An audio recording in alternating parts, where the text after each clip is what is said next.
पप्पू के हाथ में जब से मोबाइल आया था वो बहुत ही आलसी और कामचोर हुआ था और इसी कारण उसकी माँ निर्मला चिंतित थी। पप्पू बेटा नहा लो, 10 बज चुके हैं, मुझे काम पे निकलना है। क्या मुसीबत है। हाँ माँ, ये एक गेम खत्म कर लूँ फिर नहाता हूँ। और अपने कपड़े, स्कूल की किताबें ठीक से अलमारी में रख देना। क्या हाल बना के रखा है तुमने अलमारी का? अरे कुछ नहीं होता माँ, चीज बिखरी हो तो उल्टा जल्दी हाथ में लग जाती है। पप्पू की आदतें बिगड़ रही है, इससे पहले कि देर हो जाए मुझे कुछ करना होगा। हर साल गर्मियों की छुट्टियों में पप्पू उसके मामा मनोज के गांव जाता है। इस साल उसकी माँ निर्मला उसे गांव छोड़ने जाती है। अब मनोज भैया ही इसे सुधार सकते हैं। पप्पू अपने मामा मनोज के गांव पहुंच जाता है। मामा के बच्चों के साथ उसकी खूब जमती। लगभग एक ही उम्र के होने की वजह से सारे बच्चे हर साल छुट्टियों का दिल खोल के आनंद उठाते। लेकिन इस बार शहर से आए पप्पू में काफी बदलाव आए थे। पप्पू उठो, चलो आज पहाड़ पे चढ़ाई करनी है। कल भी तुम नदी पर तैरने नहीं आए। हाँ पप्पू, तुमने बहुत ज्यादा मिस किया। अब उठो भी, देर हो रही है। सोने दो ना यार, तुम लोग जाओ, मुझे नहीं आना। कौन इतनी ऊंची पहाड़ी चढ़ेगा। मुन्ना और सोनाली पप्पू के इस बदले बर्ताव से चकित हो गए थे और साथ ही दुखी भी। भैया, ये पप्पू को क्या हो गया है? हमेशा जैसे किसी भी खेल में रुचि नहीं दिखाता। हाँ, मैं भी वही सोच रहा हूँ। पप्पू पहले ऐसा नहीं था। चलो हम पहाड़ी पर जाके आते हैं। यहाँ घर पे पप्पू आराम से उठता है। अपना बिछाना चद्दर बिना ठीक ठाक किए वैसे ही रसोई घर में जाता है। मामी, बड़ी जोर की भूख लगी है, नाश्ता दीजिए प्लीज। हाँ बेटा, पहले ब्रश कर लो, नहा लो। नहीं मामी, दांत ब्रश करने में मुझे बड़ा बोरिंग लगता है। मैं नाश्ता करने के बाद ब्रश कर लूंगा। ये पप्पू को क्या हो गया है? जब से आया है बदला बदला लग रहा है। पहले कितना गुणी था, एक भी बुरी आदत नहीं थी। अब अपने जूते तक सही जगह पर नहीं लगता। पहाड़ी पर घूमने जा रहे मुन्ना और सोनाली को उनके पिता मनोज रास्ते में मिलते हैं। अरे वाह, आज कहाँ निकली है टोली? बाबूजी, हम पहाड़ी पर सैर सपाटा करने जा रहे हैं। अरे वाह वाह, जाओ जाओ। लेकिन तुम्हारा साथी पप्पू कहाँ है? बाबूजी, पप्पू अब बहुत बदल गया है। अब वो पहले जैसे हमारे साथ मौज मस्ती नहीं करता। जब देखो तब मोबाइल लेके बैठा रहता है या सोता रहता है। तभी निर्मला वहाँ पे आती है। देखा भैया, मैंने कहा था ना पप्पू की आदतें बिगड़ रही है। अब आप ही कुछ कीजिए। तुम चिंता मत करो, मैं उससे बात करूंगा। तुम मार्केट जाके अपना काम करके आओ।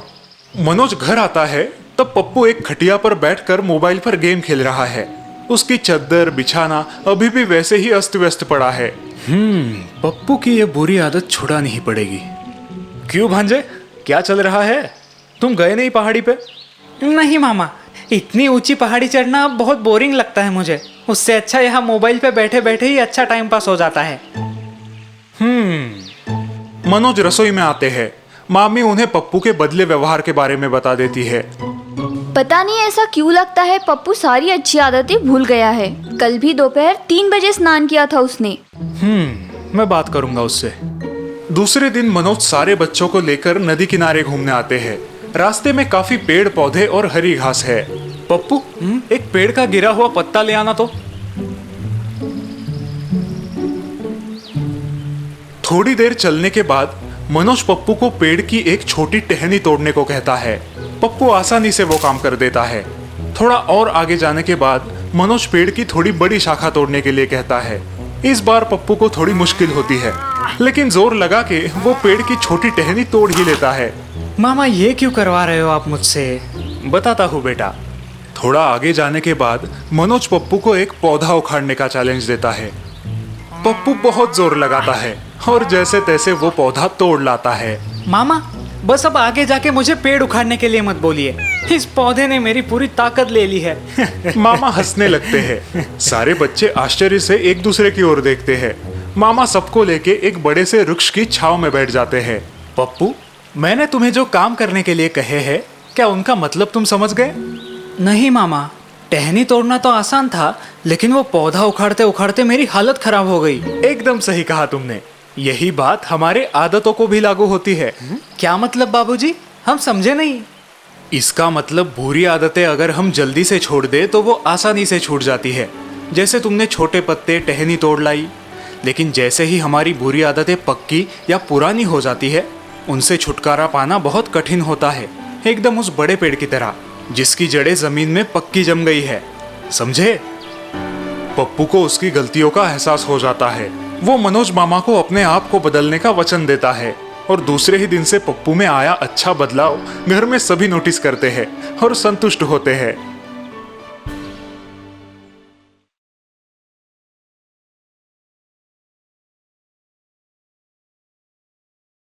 आइए आइए, भोला की मशहूर पानी पूरी खाइए, खट्टी मीठी तीखी। आइए आइए आइए, भोला की मशहूर। ये है भोला पानीपुरी वाला, जिसका गांव में एक पानीपुरी का ठेला है, जिसमें हमेशा यही विज्ञापन बजते रहता है। शाम के वक्त भोला के ठेले पर बहुत भीड़ रहती है।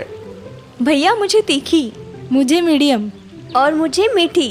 भोला सभी ग्राहकों को उनकी इच्छा अनुसार पानीपुरी खिलाया करता था।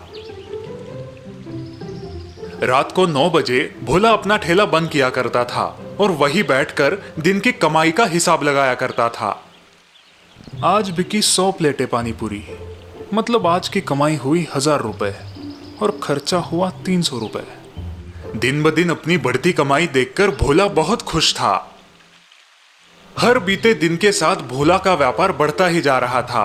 अब वो अकेला इतने सारे ग्राहकों को नहीं संभाल सकता था। भैया मुझे तीखा। मुझे भी तीखा।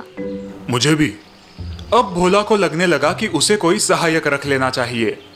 अगले दिन जब भोला अपना ठेला लगा रहा था तो उसका दोस्त कृष्णा उसके पास आया। तो भाई भोला, क्या हालचाल है? एकदम बढ़िया, तू बता।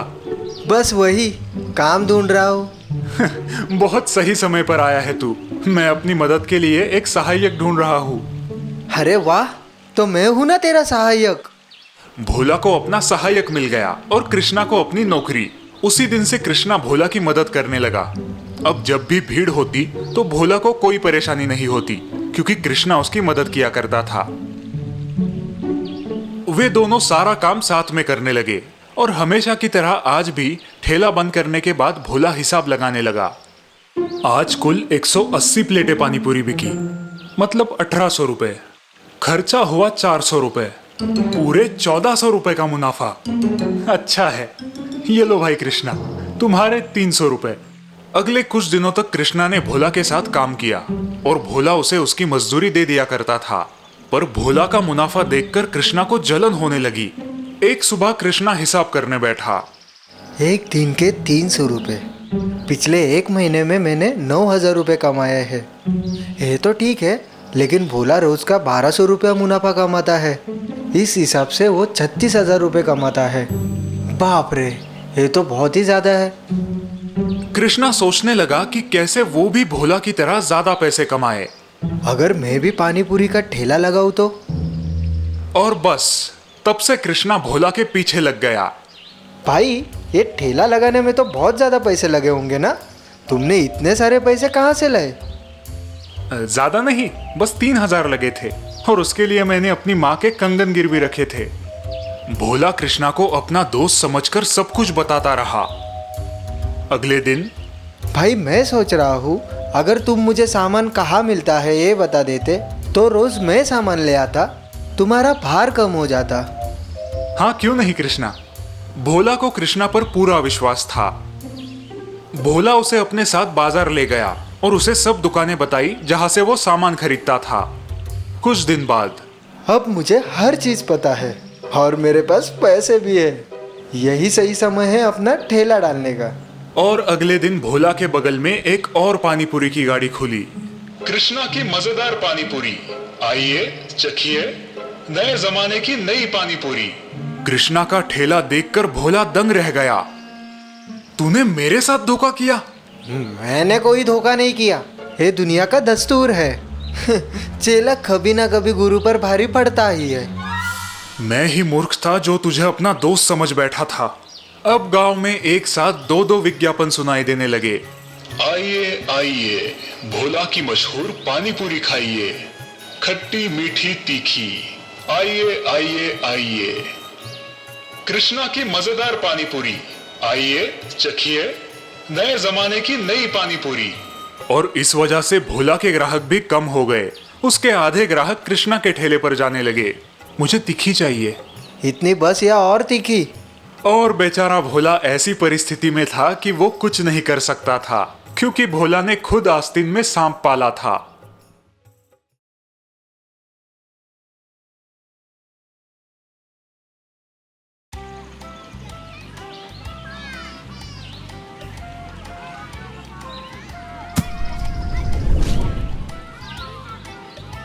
बाय विशाल, कल मिलते हैं। हाँ हाँ, बाय रवि, बाय परेश। रवि चल यार निकलते हैं, मुझे मेरी मॉम के लिए गिफ्ट लेना है। क्यों? आंटी का बर्थडे तो मार्च में होता है ना? अरे कल मदर्स डे है ना। ओह सॉरी, मैं तो भूल ही गया था। तो अपनी माँ से नाराज है ना?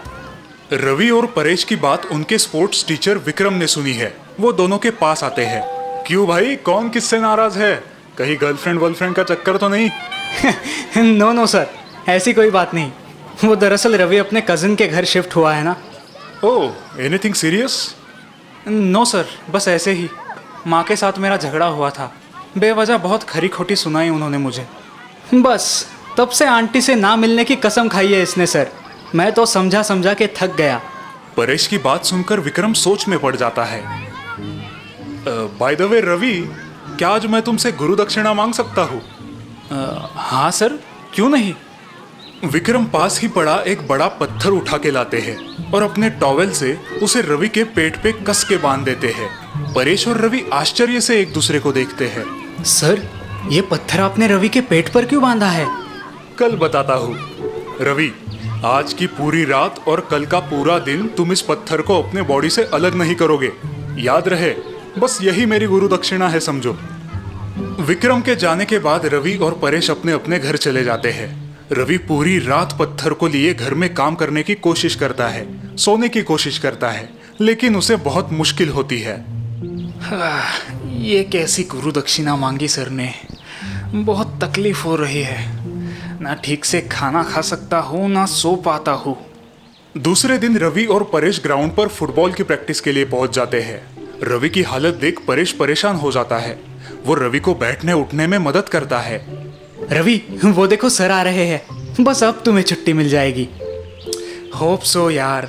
इस 3 किलो के पत्थर ने हालत खराब कर दी है मेरी। हेलो बॉयज, कैसे हो रवि? बिल्कुल ठीक नहीं सर। क्या अब मैं इस पत्थर को निकाल दूं? नहीं नहीं, अभी मेरी गुरु दक्षिणा पूरी नहीं हुई है। एक काम करो, इस ग्राउंड के 3 राउंड लगाओ। रवि बड़ी कठिनाई से ग्राउंड के चक्कर लगाने लगता है, लेकिन दूसरा राउंड शुरू होते ही चक्कर आके नीचे गिर जाता है। रवि, पानी पी लो।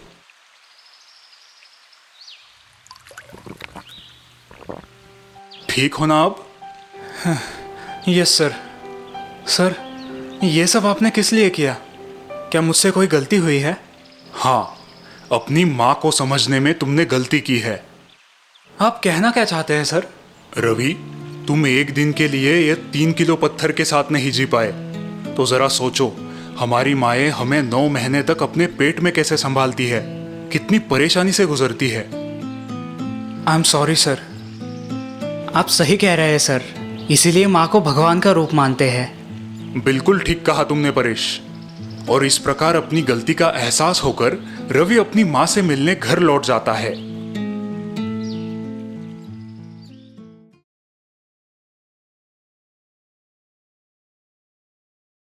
एक गांव में मुंगेरी लाल अपने बेटे संजय के साथ रहता था। मुंगेरी लाल गरीबी की वजह से ज्यादा पढ़ लिख नहीं पाया था, लेकिन उसने अपने इकलौते बेटे संजय को अच्छी तालीम दी थी। बेटा, तुम पढ़ो लिखो, बहुत बड़े आदमी बनो, यही मेरी इच्छा है। गांव में मुंगेरी लाल की आम की छोटी बाग थी और उसी पे उसका उदर निर्वाह चलता था। बेटा, आज हमारे साथ बाग में चलो, आज बहुत काम है। क्या बाबा, मैंने कहा ना मुझे नहीं अच्छा लगता बाग में काम करना। इसीलिए आपने मुझे इतना पढ़ाया है क्या? लेकिन बेटा, ये तो हमारी अपनी बाग है, तो फिर काम करने में क्यों झिझकते हो? बाबा प्लीज अब लेक्चर मत देना।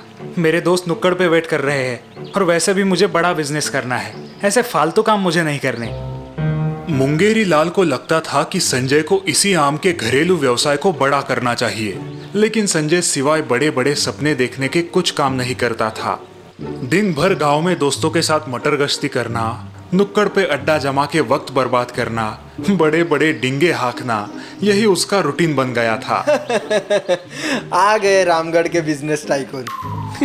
टाटा बिरला के बाद हमारे संजय जी का ही नाम लिया जाएगा भाई। हाँ, वो तो है भाई लोग, इसीलिए बड़े बड़े सपने देखता हूँ यार, वो भी डे एंड नाइट। देखना तुम, एक दिन इसी गांव में आसमान छूती बड़ी हवेली होगी मेरी। संजय के गैर जिम्मेदार बर्ताव के कारण मुंगेरी लाल परेशान थे। 1000 बार समझाने के बाद भी संजय पर कोई असर नहीं हुआ था। काश आज संजय की माँ जिंदा होती, पता नहीं कब अपनी जिम्मेदारी समझेगा यह लड़का।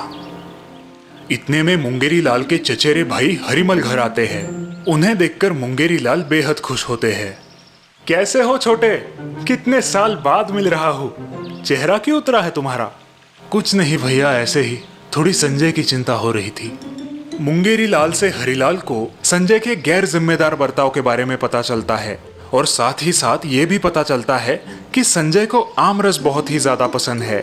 बस हरिलाल के दिमाग में संजय को सबक सिखाने की एक कल्पना आती है। संजय बेटा, आज दोपहर को जल्दी घर आना। क्यों चाचा जी, मुझे दोस्तों के साथ फिल्म देखने जाना है। अरे सुनो तो, आज दोपहर के भोजन में मैं तुम्हारे लिए खास आमरस पूरी बनाने वाला हूँ। सच में चाचा जी? फिर तो मैं जल्द ही घर आऊंगा। ऐसा कहकर संजय रोज की तरह नुक्कड़ पर चला जाता है। दिन भर बाहर टाइम पास करके संजय खुशी खुशी घर आता है। खाने का समय हो गया, लेकिन खाना तैयार नहीं है, सारे बर्तन खाली है।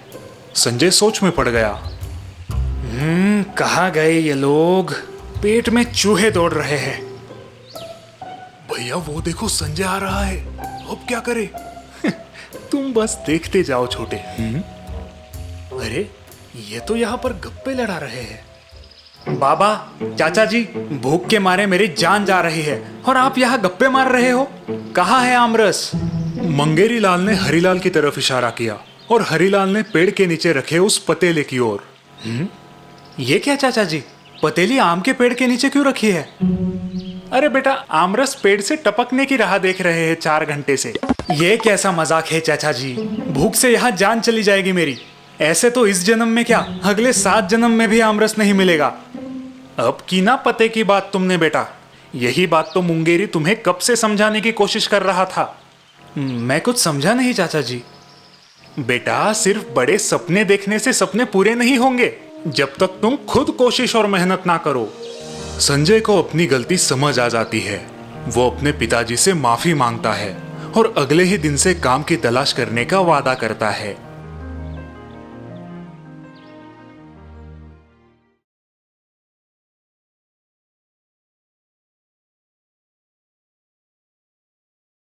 अरे अरे अरे, ये सब क्या लगा रखा है? हटो सामने से, दिख नहीं रहा? पप्पू पांडे आए हैं। वैसे ये पप्पू पांडे कौन है? हम हैं, और कौन? अब ज्यादा बत्तीसी मत दिखाओ, सामने से हट जाओ, हमारे कस्टमर को लेट हो रहा है। पप्पू पांडे हर जगह अपनी ढूस जमाने में ही उलझा रहता था।